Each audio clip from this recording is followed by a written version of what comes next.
people know what EditTogether is and or have seen a demo before? I have. Yes, I know you have. So a bunch of you have not. Clear. So a handful of people have seen it before, the rest of you have not. So we'll talk about it. Alex, do you want to introduce yourself? Yeah, I'm Alex Jones. I'm a senior technical architect at Palantir, and I'm the development lead for EditTogether. I'm Ken Rickard. I'm Senior Director of Consulting at Palantir. I've been here for a very long time. And so yeah, I know some stuff about the project. So we do have some introductory stuff. What we're going to talk about today, we're going to talk about where did this thing come from, what problems are we trying to solve. Then we're actually going to launch into an interactive demo where people are actually going to get to use the tool in real time. Knock on wood. The demo's pretty solid. We've done it a number of times. Then Alex is going to do a quick dive into the technical architecture. In particular, we're going to talk about security, because security is a very big deal in what we're doing. Then we're going to talk about, for those of you who do know about EditTogether, we're going to talk about why you can't have it yet and what it's going to take to get it released. That's going to be a fascinating piece, and then we should have time for open Q&A when we are done. So, this is the quick slide that our marketing people made us put in. EditTogether is an open source, multi-user, field-level, peer-to-peer, real-time collaboration framework built for Drupal using open source and open standards. It is reductive to say it's Google Docs inside your Drupal. Reductive because we can also do it at the field level, not just at the editor level, which means you could have people collaborating on the title or the meta tags or any other field on your form. And the form doesn't even have to be a node form eventually. Right now it's just node forms, but there's nothing stopping us from putting it on any form that you have because of the way the underlying technology works. So, what does it do right now? We have an extensible plugin-driven rich text editor. We'll talk about that and you'll get to see it. We have threaded commenting and suggestions that you can actually tag to a specific part of your document. We do have autosave and change tracking that's separate from Drupal's change tracking. You'll see that in the demo. We have media library and entity browser integration. We have integration for content moderation workflows. And then Drupal access controls and permissions. So this thing just sort of sits on top of what you already have and enhances the functionality that you've already built. People often ask us, well, will it work with this? Well, yes, it will. It will probably, we don't know for sure, it will probably work with Layout Builder with a few tweaks. Right? As long as Layout Builder is doing form-based things, we can track that state and interact with it. But that's a future problem for another day. Let's talk about our original client. Our original client, we cannot name them, but they are a state in the United States. We're actually working with their Department of Health Services, which provide Medicaid and Medicare coverage for the residents. For those of you not from the U.S., that's our public health system for what value it has. Their clientele, their target audience are elderly, disabled, and low-income state residents, and they publish a lot of documents and regulations and procedures and policies. If you are interested in such things, I know how all of that works in the state of Florida, and I'll bore you about it later. But they have to be very, very clear because the things that they publish are legally binding. Right, so they have a very, very important task. Their original workflow was to draft content in Microsoft Word, edit it, and then put it into a thing called RoboHelp, which is a piece of Adobe software for managing and generating PDFs. I had never heard of RoboHelp before we got this project, and I'm glad I don't have to hear it again. And then the PDFs would have to get approved. They have to email them to people to review them, and then finally they would publish them to their own internal storage system and to the web. And all of this was managed in a giant SharePoint installation. Super fun. And point out for those of you who are open source advocates in the public sector, super expensive. The RoboHelp licensing alone was easy 7 figures a year. Yeah. Per seat licenses, right? You've got 50 people collaborating on these things. It's a big deal, right? I mean, aside, how many people have been on projects that had hard deadlines so you could save your client licensing fees? Those are the best, aren't they? All of them? Yeah, in many, many cases, yes. So pain points. We have a lot of friction. We have a lot of inefficiency. We have a lot of opportunities to introduce error. We also have for you security folks, we have a very large surface of attack because we're dealing with like 5 pieces of independent software and we're sending emails around, which is never a good thing. So they were locked into this system. They could not really make changes to the workflow. They could not grow and adapt. So this is sort of vendor locked in at the worst case, right? They are stuck to the system. So what did they want to do? They wanted to create, manage, and publish in one place. And the question was, how could they do that? Particularly because the advantage to using something like Microsoft Word Online or Google Docs is that multiple people can collaborate and comment and revision a draft while you're working through it. And that is a very, very powerful, very, very necessary feature that once we all learned we could do it, we can't live without it. So, replacement workflow. We can put Drupal in place and actually solve all of these problems, right? So, draft, edit, approve in one location. And then Drupal Connect output both HTML, which of course is better than PDFs, but it can also output the PDFs that they are legally required to publish. So, that was the goal. These are the sort of requirements. Again, move pretty much the entire workflow into Drupal 10, including auditing and approvals. Find a solution for collaborative editing, because there is a collaborative editing solution in Drupal core. It's part of CK Editor. It's a pay service. We'll talk more about that later and why that's not a good option for this client. So we needed a collaboration framework that supported expansion to form elements and a text editor that could do inline commenting and change tracks. And then security considerations. Well, I'll jump ahead. The reason you can't use CK Editor for this, does anybody know? If you use CK Editor's collaboration plugin, they send your data to a remote server in Europe and then send it back to you. That is no-go if you're FedRAMP compliant, FedRAMP being the federal standards for application security. By the way, again, side note, the most frustrated person I met in the last year worked for the federal government and discovered CK Editor spell check does the same thing. And so he had to remove spell check from something like 55 government websites and explain to people why he was doing it and try to find a replacement. Yeah, fun stuff. So, hey, FedRAMP compliance, data sovereignty. We own the data, we have the data, our content never leaves our control. Big deal. No man in the middle, and not software as a service. The state we are working with has very strict limitations on the software they can use, and if it's not on a pre-approved list, it's going to take 6 to 9 months to get it approved. Since Drupal was already approved, anything we wrote for that automatically gets umbrellaed in, and we can use it. So, we did spend some time looking at how we're going to satisfy these things. Again, the Drupal workflow works. Content moderation, hooray! Right. Although we did have to write an extension to that, which we might talk about later. And then collaborative editing, audit trails, security. We looked at, could we just pull in Microsoft Office 365? Could we use CK Editor 5? I just said why we can't. We could put them on Pantheon, I suppose, and use their Google Docs plugin, which came out after we had started this project. But again, not the same thing. So, EditTogether.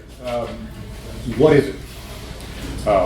It's a new tech stack that we introduced to the Drupal form layer, basically, using ProseMirror and YJS, which Alex is going to give you details about. And we're using WebRTC. WebRTC is shorthand for Web Real-Time Collaboration. WebRTC is a peer-to-peer framework that's used for things like video calls, and if you're playing like online multiplayer gaming, right?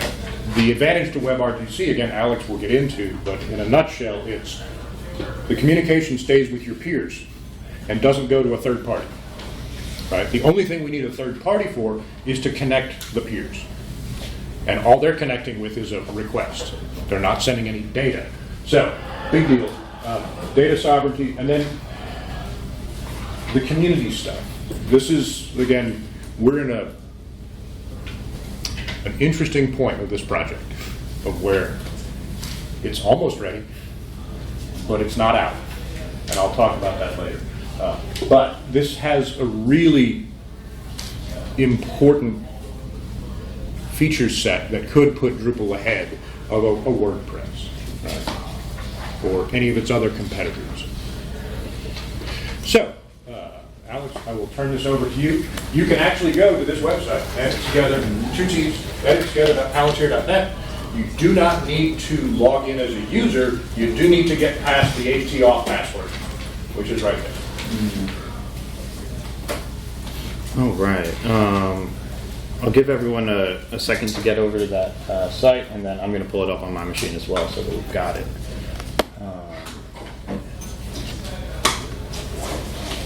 Can we do this on mobile too? You should be able to. It'd be fascinating to see how the UI works. Theoretically would work. Oh. Offline.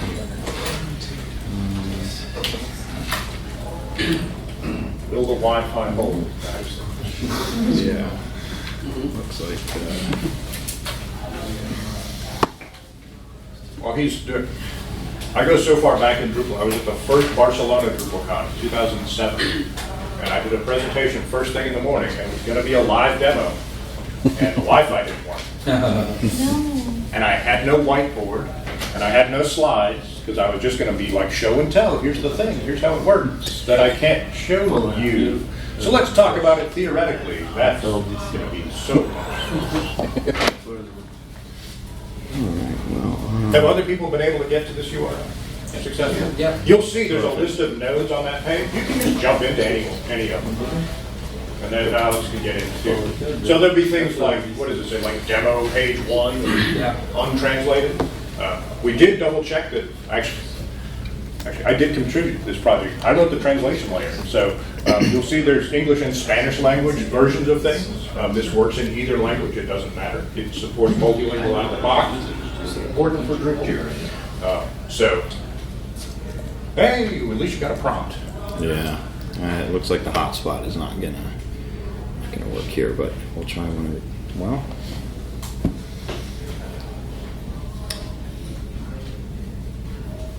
Student 1. Yeah, student 1 is what we've been using. Let's hope. It's loading. It's taken. All right, I need 4 of you to get off the Wi-Fi. Oh, the fun of live demos. All right. Well. All right. Could not be joined. Okay. Well. Let's, Get the password right? I think so. I'm using the password back there. Yeah, Successes success for me. is for me, yeah. All right. I'm gonna try it one Okay. time. Maybe it's not for you.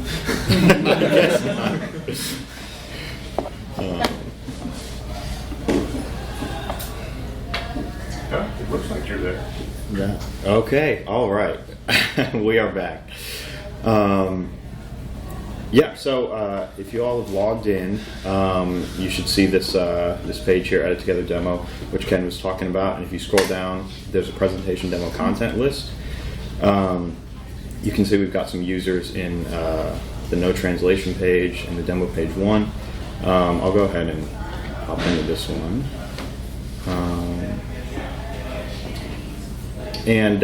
Yeah, so I'm logged in as an admin, so my screen looks a little bit different than what you all have. But essentially, we've set up a node edit form here with a few different types of fields that you can interact with, and everything that you can interact with on this page is going to be collaborative. So that means the title fields, the subtitle fields, these number fields, drop downs, date fields, things like that, and then obviously the text editor, which we built using a text editor framework called ProseMirror.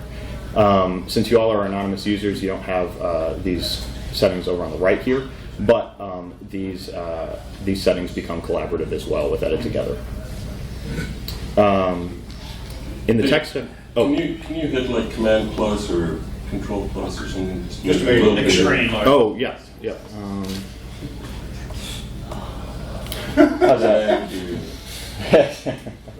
People love the live demos. They have a lot of fun. The text editor itself is built using a text editor framework called ProseMirror, which is an open source tool that allows you to build rich text editors in all sorts of different forms. You can have text areas that simply manage content but don't have toolbars. You can build toolbars like these to do all sorts of different things that you'd expect to do in the text editor. And in EditTogether, you can interact with any of these items here, and the changes are going to update for everyone in real time. We also have some integrations with some existing Drupal modules. For example, we have an entity embed integration, so I can go and select an image, select my embed settings, and then just embed it on the page here. Well, live demos, what do you say? Let's try this one more time. See if that'll pop in there. Well, I guess not. That's probably a config problem. Yeah, I guess so. Sorry about that. But we have an entity integration. It'll allow you to embed images, any other sorts of entities like nodes and things like that in the text editor itself. And then one of the core features to EditTogether is this comment system.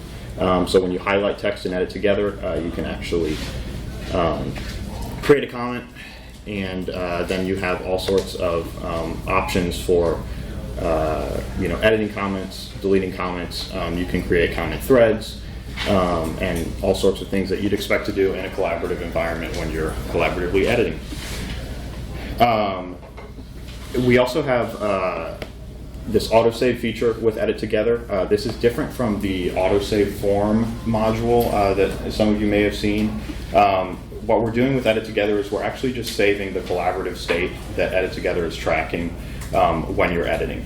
So whenever a change is made, you can set an interval, and then that on that interval you'll get a save that goes back to your Drupal site, and then that's retrieved anytime you enter the form. So it doesn't change anything about Drupal's revision system. It just means that you have this forward state when you've been editing a form before you actually save it and create a new revision, where you can pick up your work anytime.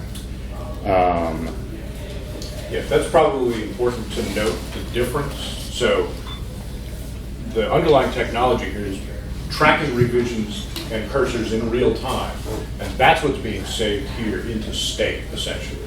And then when you hit the actual save form, which none of you can do because we don't trust you, then Drupal creates a real revision. And so there are two independent systems happening. But yeah, you can actually pick this document up later and it'll grab you the latest state revisions, even if you didn't save the Drupal version, which is really kind of interesting. Do you ever have conflicts if you have to do that? Yeah, so no, actually. And what's interesting about that is the tool that we're using to actually facilitate collaboration, which is called YJS. So YJS is a JavaScript framework that's called a CRDT, which is a conflict-free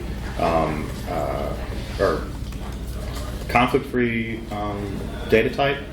I'm missing the R. It's the resolution. It's conflict resolution data type. Yeah, and what it does basically is it compares changes between two different document states. So say you've been editing your document in combination with someone else, and then you leave the page, and then that person continues editing.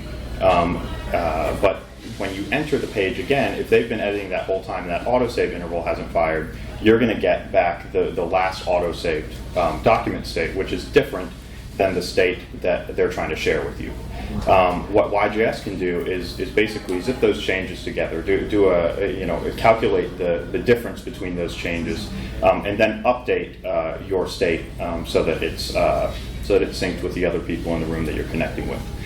So basically, we've never had any issues with any sort of conflicts or data loss in EditTogether.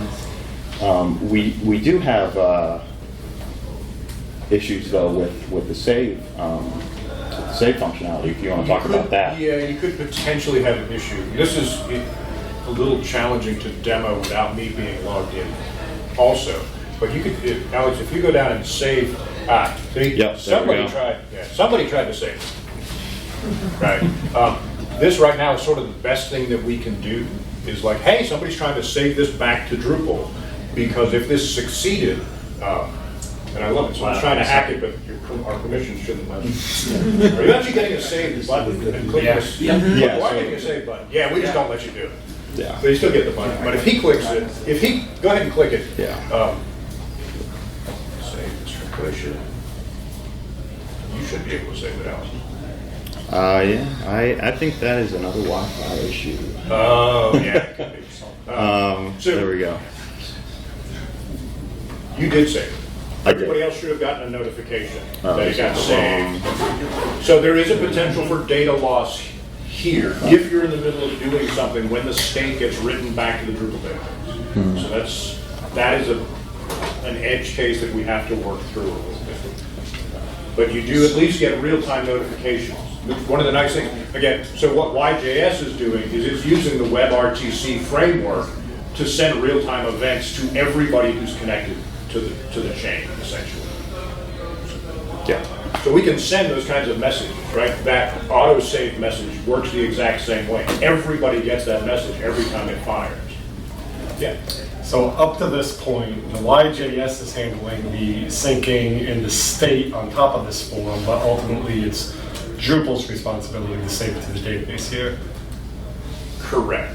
Essentially, think of it like a Git merge, right? So you have this sort of Git state or this unfinished PR that YJS is managing. And it's actually saving it into Drupal state. That's where it's saving it. But then the entity itself doesn't get updated until someone hits the actual Drupal save button. So it's not form autosave, it's state autosave. Yeah. So that autosave, how exactly it's stored and how long? So for example, if you refresh our page, if anybody will close this page and open it again, will this it's going to grab the latest state revision that's stored in Drupal. In Drupal. And what happens is when we save the Drupal entity, we update the state revision. So what happens, actually, I think you should have seen this. When Alex saved it, you should have got a message that said, hey, someone just saved this, refresh the page and you'll get the latest changes, right? Still says content save initiated. Yeah, that's probably a Wi-Fi. So if you just refresh page without saving it to Drupal, you will get the latest changes that came from everybody else. And if there is no anybody else, you will just lose your recent update. No, you wouldn't lose. You would get in the case of you're the only editor, you're going to get the latest changes that you had made and not saved to the database permanently. Where are they stored, I think, is the question. In the key value expire table. So they're still in Yeah. Drupal, they're just not in the entity. They are not in the entity because they're not entity revisions yet, Yeah. because that would bloat the entity revisions. Think of it as a preview storage. Basically. Yes, it is exactly a preview storage. And the thing, and Alex can go into details if you're interested, it's a really thin storage layer too, because it's just storing diffs.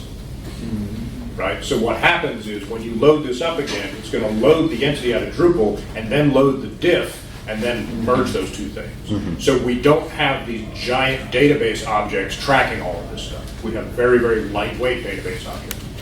And if you want to kind of remove that update, the diff, and just to come back to the latest stored in Drupal version, how would you do that? If that's it's a good question. Well, that's what happens on save. What happens on save is we blow away the state, Right, but if you had like a forward revision state, and then you actually wanted to discard those changes or something, You can do that through the revisions. yeah, I think you could just basically switch from a Right. previous revision and switch back. Because what happens is when we actually save this entity, the YJS state actually gets saved in a hidden field on the entity itself. So we know what the state of it was when everything was updated. So then what happens is, when the next time someone loads it, it looks in the key value storage table and says, hey, is there a state for this node? And if it doesn't find one, it just pulls the data off the node and sticks it into state for everybody else. So data loss is uncommon, is the right answer. Yes, it is theoretically possible. If you were mucking around with beverage of choice when Alex hits save, you might lose that. You might. But if you refresh the page, you'll get, it's non-catastrophic, is my answer. Yeah, and we can kind of consider those sorts of cases like something to be solved at the user level too. Because if you've got like a complex content moderation workflow or something like that, it's unlikely that people are going to be editing at the exact same time that you're going to be trying to save the node edit form, especially if you're using Workbench Approver or something. Well, there should be some way kind of to block screen for other guys at this moment like this.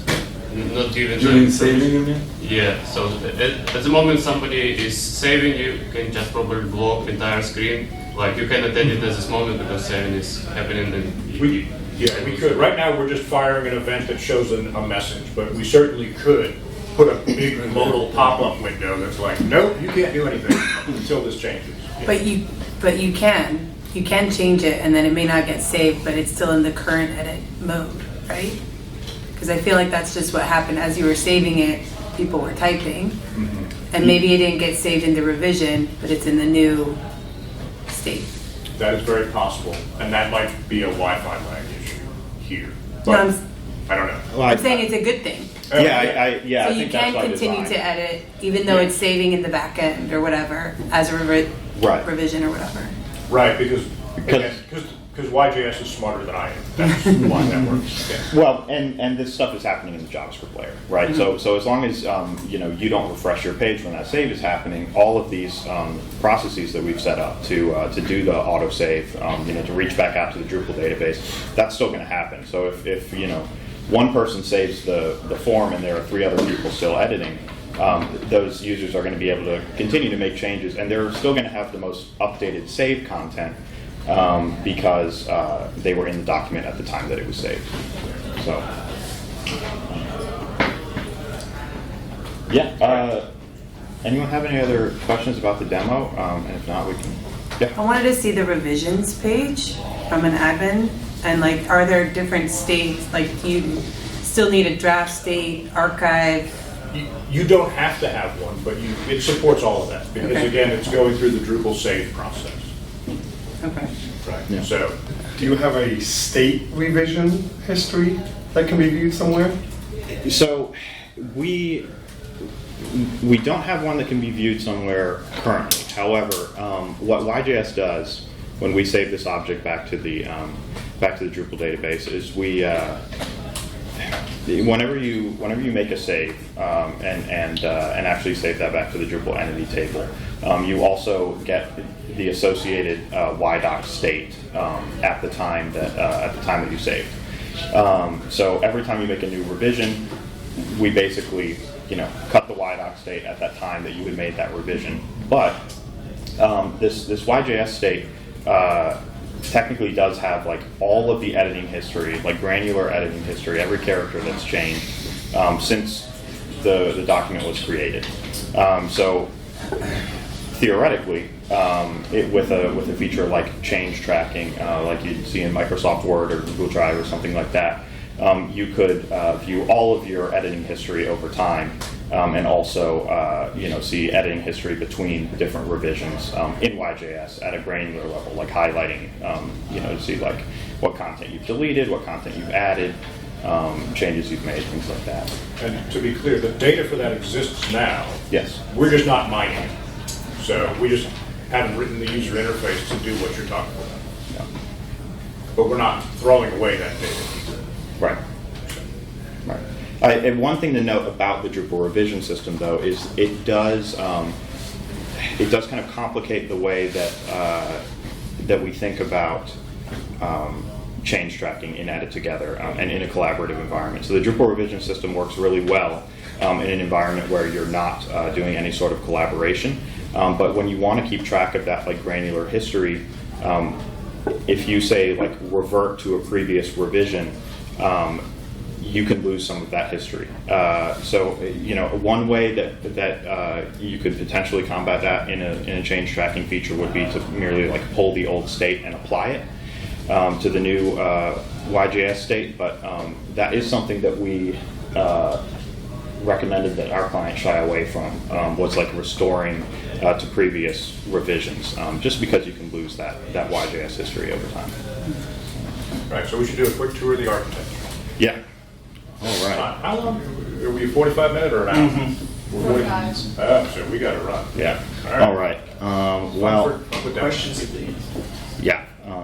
We will be around to answer all sorts of questions. So we've already talked about a lot of Next this. session isn't until 11 as well, so. What's that? Next session isn't until 11, there's a big gap.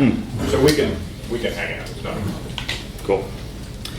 Yeah, so we built EditTogether's text editor using the Drupal text editor API, which is a somewhat documented API in Drupal, but it basically uses JavaScript behaviors to allow you to attach text editors to the text area objects in Drupal. So this is what the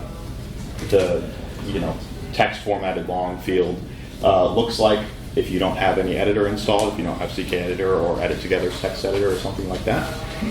So to this, we added ProseMirror, which again is a JavaScript framework for building rich text editors.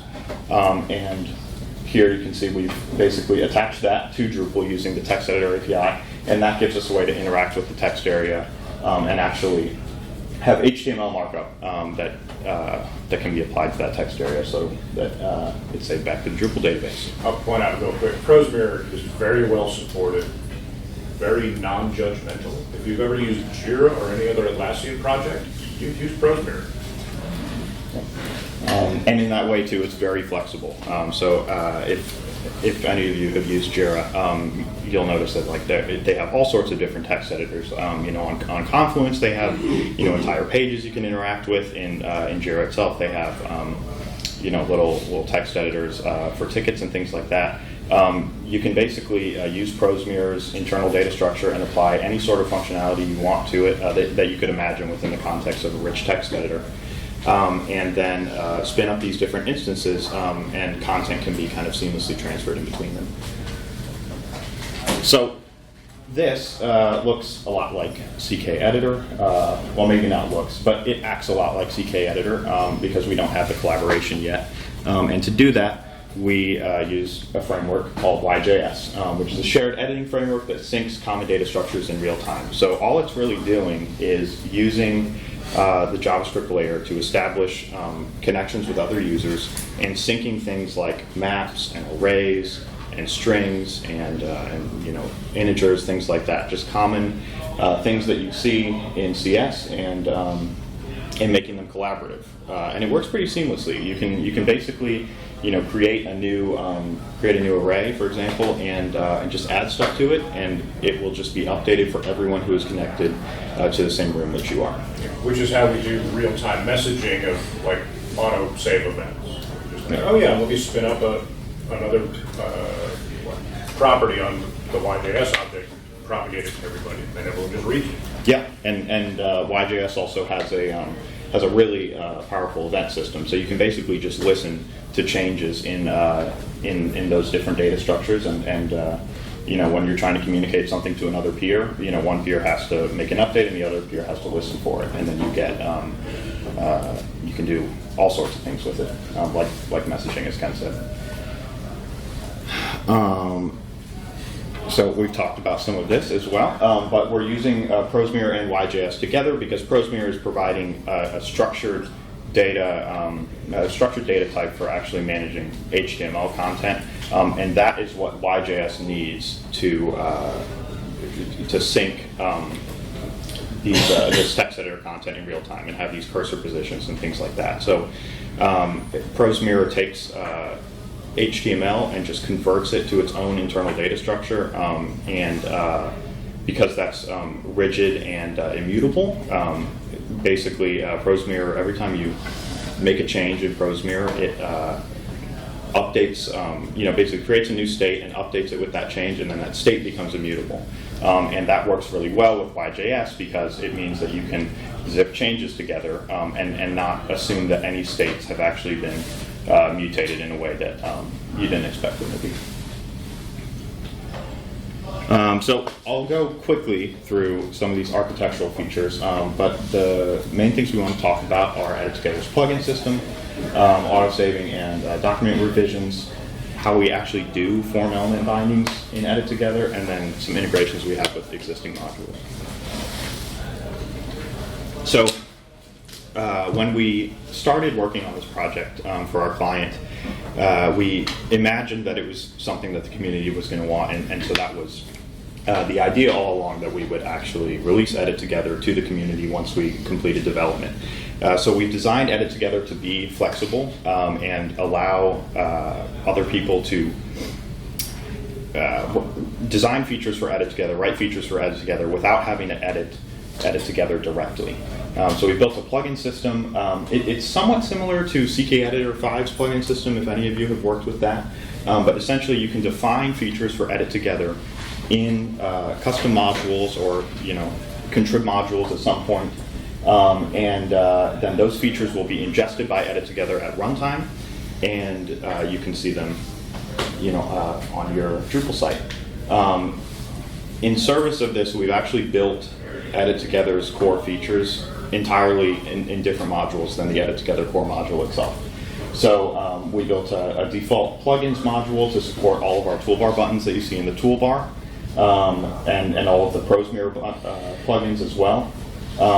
Commenting is in its own module, and then the form element bindings for real-time collaboration. You can define those anywhere in your module directory, basically. Quick question. Yeah. Are the comments stored also in Drupal state? Yeah, so the comments are stored in the YJS document the same way that all of the editing content is. So all of the ProseMirror data is synced in YJS, all of the data for other form elements is synced in YJS, and then those comments, I was talking about those shared data types that YJS creates. Comments are just stored in a map. And that map is stored in YJS, in the YJS document state, and people, when someone adds a comment, everyone else who's connected to the page is listening for updates to that map, and when they receive an update from that map, they just, all of their machines update their comments as well. But we just store all of that comment data in the same document, which means it works with the same autosave, and it updates with the same autosave and things like that. How often is that document being written to the Drupal state? It's configurable. Okay. So you can configure it to be on like a static interval, like you can say do it every 30 seconds no matter what. You can do it only after a period of inactivity, so you can say if everyone on the site has been inactive, everyone on the node edit form has been inactive for 30 seconds, only write it after that point. But that's just a configuration option. So if it was set for 5 minutes, for that 5 minutes, if we're all editing, those states are stored on our computers. Yes. Until it, okay. Yeah, and that's why we have that that message at the top of the page to actually show when that autosave has happened. Another feature we've thought about that would be pretty simple to implement is just being able to manually trigger that autosave after say you actually want a 5-minute autosave, but someone wants to just jump in and make a quick change, but they're not ready to save it. Maybe in that use case, someone would actually want to just click the quick save button. I will point out one of the complications that we ran into here, of course, is these are AJAX callbacks. And so on certain hosting platforms, you get charged for those. So if you want to save every 2 seconds, you can, and you'll watch your hosting bill go through the roof. So that's an architectural decision that we made to be like, well, you could autosave when you want to, or you could delay. Right. So it's a challenge. Also wondering about performance at scale. If you have multiple people editing multiple documents that are auto-saving every second, 2 seconds. Right. I mean, our stress test got to like, what, 25 concurrent users trying to save every 2 seconds or something like that, and then it collapsed. Yeah. But I mean, Pretty unusual situation. right. So it can handle all of that. It's just a matter of On what one you're willing to node pay or- for. On one node, yeah. On that one. Yeah, if you broke it across multiple nodes, you'll also notice when you went to that page, there was a count that said, hey, there's 3 people looking at this node. Yeah. And we can set caps. I don't think we actually kick people Stop out. looking. Yeah, yeah. It was, You don't actually have 25 people working on something, you need to fire some people. Well, maybe. So anyway, Rearrange your teams. yeah. We've talked a lot about this, but the YJS documents are stored in fields attached to each collaborative entity, in this case the node edit form, and it saves independently from saving the node. We're just saving it back to the Drupal database in the key value storage table. I will again point out, we had looked at a couple of different ways to handle this. We had like one early exploration where people wanted to write this to Git, and it's like, no, this is actually the way. YJS, again, very stable, very well used. We've been in contact with the maintainer who loves what we've done and gave us some good architectural tips too. Like, oh yeah, you should do it this way. So, yeah. Yeah, so a quick note on the forms themselves. So we talked about how we're like attaching EditTogether to the form layer. What we're really doing is registering different form element types in Drupal with EditTogether, and then attaching YJS-based collaboration to them. So what we do with these form element bindings is we take a field, for example, let's say a checkbox, which has a state, right? It has like a 1 or a 0, true or false, right? If you attach YJS to that object or to that element, and then have everyone listen to changes to that element, then when one user clicks the checkbox, the YJS state gets updated, and all of the other users are listening for that change, and they can update their checkboxes as well. So all we're really doing when we're syncing two forms, so, when 2 users have connected to a node edit form, all we're doing is listening to any actions the user would perform on the field, and then updating the other user's field automatically. This means that you can use a custom module to extend collaboration to like custom fields, or other like contrib fields that aren't yet supported or something like that. But our goal is to have all of the core and all of the core fields available by the time we launch. We've also we've talked with a lot of different groups about how you can use EditTogether in combination with some other modules. I just thought I'd give a few examples here. One of the challenges we've had with EditTogether is what level do we want to attach this functionality to so that it has the least conflict with other Drupal processes and things like that.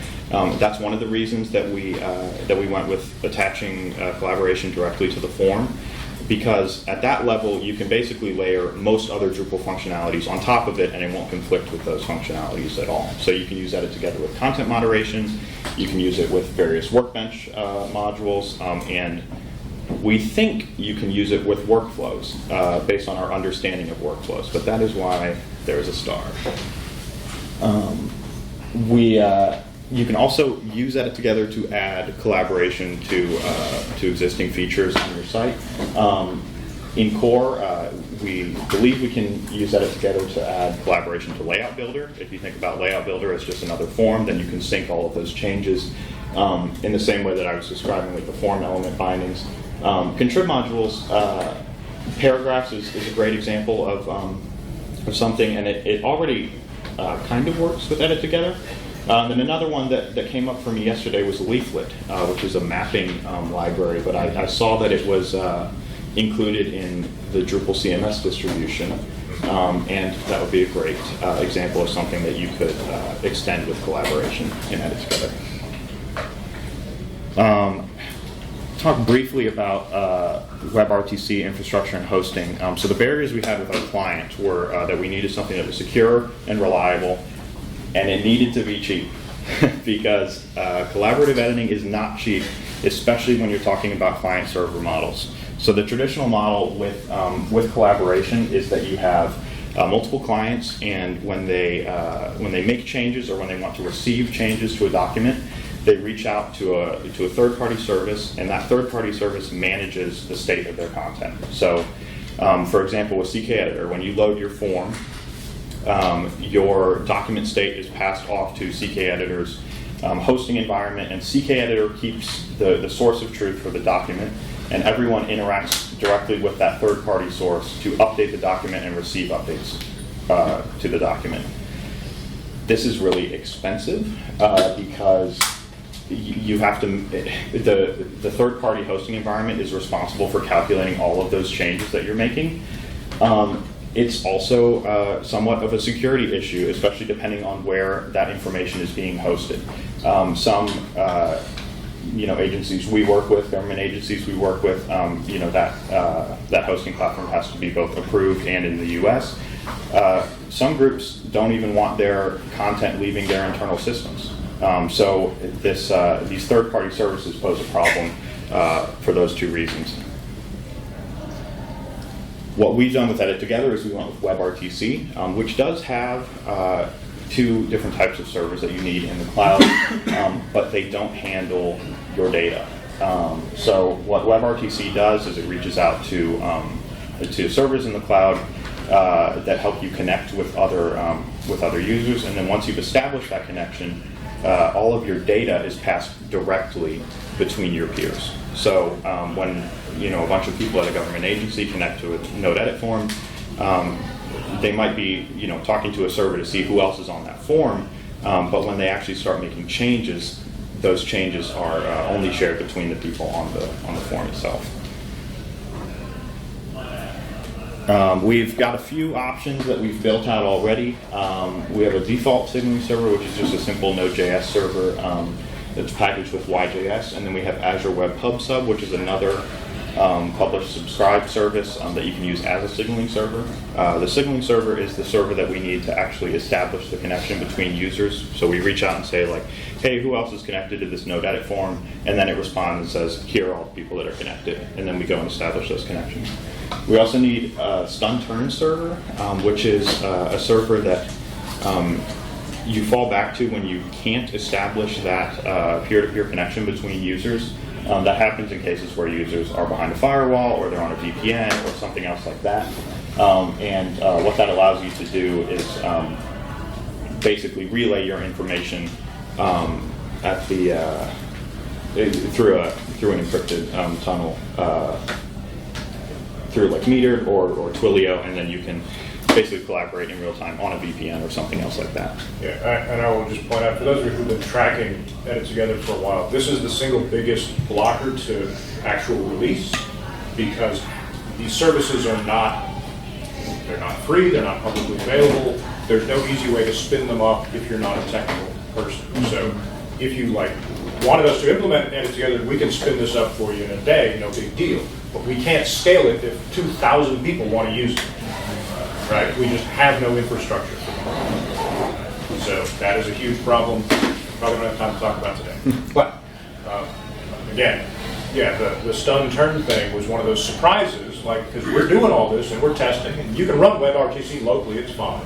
And you can run it if you're not on a VPN or a firewall. And then as soon as we tested with the client, they couldn't use it because it turns out they're on VPN. So it's like, oh, we have to go re-architect this communication protocol to support the use case you didn't tell us about. Okay. So, software delays, hooray! We talked about this already, but WebRTC, we use WebRTC and EditTogether to prioritize data sovereignty. It means that all of your data stays with you. It doesn't go out to a third-party service in any context that you use EditTogether in, which is very important for the types of clients that we work with. I should briefly say, I haven't included it in the slide here, but WebRTC is also drastically less expensive to run than those client-server models where the server is responsible for calculating all of those changes, because you basically defer the resource cost of making updates to the document to all of the users who are connected to your room. So since all of those users are sharing these changes collaboratively in peer-to-peer connections, any changes are just the limit to the number of changes you can make, rather, is limited to the processing power of the user's machines who are connected together. But it means that you don't have to pay for that in the cloud, which can be very expensive. Yeah, because the payload that gets sent to the signaling server is tiny. It's like 3 pieces of data. Yeah. So it's nothing. It's cheap. If you're in one room and I'm in another, there's no way for me to snoop the data that's going through that room? I don't. You shouldn't be able to now. Yeah, I don't believe so. You shouldn't be able to. Tokens, basically.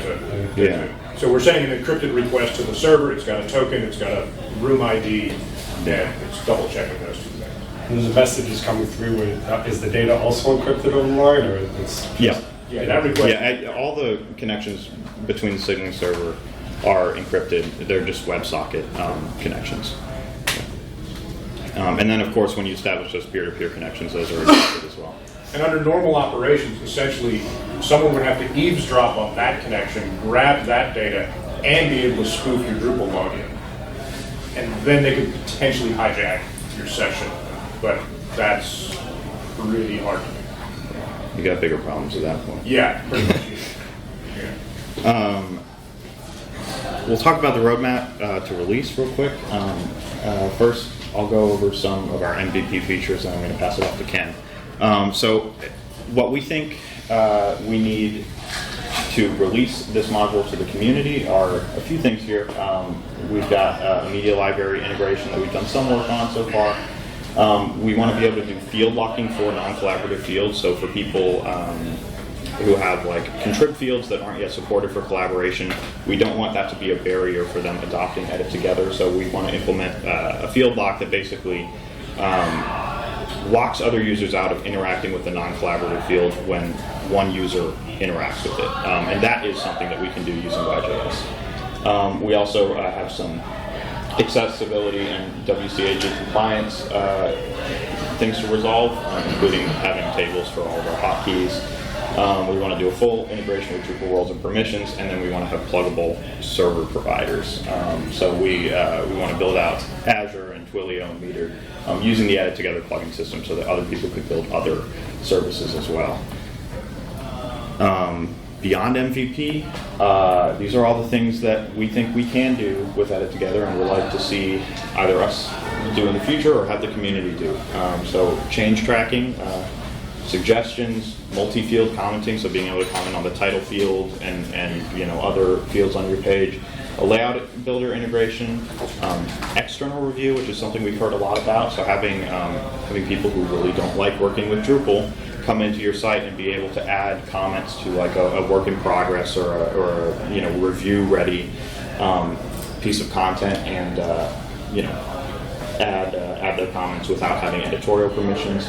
And then finally, collaboration on any Drupal form. So since we're attaching collaboration to the form elements, we can see people using it in administration forms. We can see people trying to onboard Drupal developers by collaboratively showing them how to interact with other forms on the Drupal site, because Drupal is a collection of hundreds of forms, probably thousands of forms if you get enough modules, right? So I'll pass it off to Ken.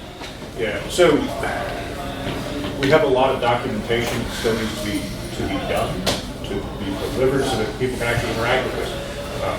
How do you actually spin up a local development server? It's not terribly difficult, but that documentation has to be solid. How do you do the remote server architecture? What if you want to host your own signaling server, which you certainly can do? Again, we just have to give you the basics so that you can get that spun up. The biggest concern that I have actually is about FAQ and support. My biggest concern, I'm a longtime Drupal developer, as soon as we put this out in the community and people start trying to use ProseMirror, I'm going to get flooded with support requests. Right? So, a little business fact for you. The report I gave back to our bosses was, I need 1.5 full-time employees to support a public release. Which means I've got to pay for 1.5 full-time employees who are high-level Drupal developers and JavaScript developers. So not cheap employees, not inexpensive employees. But we also want to make sure that we have the architecture documents to work with it. And then our other big problem, if we were to release today, the website we have running this right now uses both EditTogether and CK Editor. Guess why? ProseMirror's markup syntax doesn't mesh with CK Editor's markup syntax, so you can't directly translate, oh, I created this document with CK Editor, now I'm going to convert it to ProseMirror. It will just break. Your text will still be there, but all your formatting will break. And that is not a simple problem to solve. Right? So, yeah. I can just imagine the headache. Hey, I installed this and now all my content's broken. Yeah, because you didn't read the instructions that say you can't do what you just tried to do. Yeah, but my site's broken. There goes a month of my life. Okay. And then there's this. Right? How many people are familiar with the problem of maintaining open source software? Especially if you're in an agency model. I'll point out in that Palantir, like, hey, who here uses content moderation? Which we wrote back in Drupal 7 because it solved a problem for us and we were able to give it back to the community. Right? 3 of our clients paid for that work. Right? We had 1 client pay for most of this, but their contract is over. They're no longer paying to support it. We don't take venture capital money. We're not, insert name of big corporation. So where does the funding come from to make sure that we can keep this supported and sustainable so that everybody can use it? Right? And we've had great conversations with people, some of whom are in this room, about what does it look like to spin up stun and turn servers for signaling in a sustainable, auto-provisioned way. And that's sort of the future. We had that conversation with the Drupal Association. They're like, that's not a business we want to be in. I'm like, okay. But I could see it. So there are some really challenging maintenance problems here that I hate to say, just throwing more developers at aren't going to solve. We do have a lot of folks who are like, oh, but my team can do, yes, and we are still running a business, unfortunately. So there are some interesting challenges that Alex and I can't fix about how do we sustain what we're trying to do. We go to the next one. We are inviting people to collaborate with us, but that collaboration at this point is basically, do you have a paying client who wants this feature? We will be happy to work with your team to make that work, but it's a pay-to-pay relationship. I am not going to sugarcoat that. Okay? We are more than happy to give people demos and to talk to you and get your input about what you have seen and what features you'd like to see and how you might interact with these things. Alex and I are actually both going to be here today and tomorrow. So if you find us in the collaboration room, we'd love to talk to you about what needs you have. But again, we're not doing active development right now. Alex did it in his spare time. But we spent a year and a half writing this thing. Yeah. And that was after the first 6-month pilot that got thrown away. I don't think you were in the pilot. There was the pilot and then the real project. Yeah, I must have missed the pilot. I mean, I was in the discovery phase, which we had some prototypes.